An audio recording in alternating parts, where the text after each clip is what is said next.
Did you know that if your employer is making you work 7 days a week, you might be entitled to overtime pay for the work that you perform on the 7th consecutive day? California law recognizes that workers should be given breaks and freedom from overexhaustion and weekends. So if your employer is making you work constantly, you might be entitled to overtime pay if the following applies. Normally, unless certain exceptions apply, 8 hours of work in a day is a day's work. So more work than 8 hours in a day entitles an employee to overtime pay.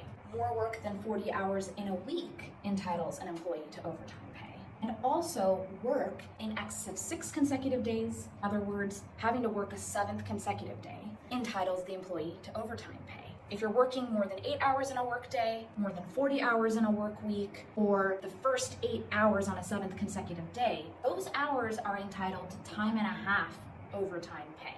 If you're working in excess of 12 hours in a work day, or in excess of 8 hours on the 7th consecutive day, that time entitles you to double time overtime pay. So if your employer is making you work a ton, and you're not getting paid properly, consider calling an attorney. Lawyers for Justice is here to help. Follow us for more employment law tips.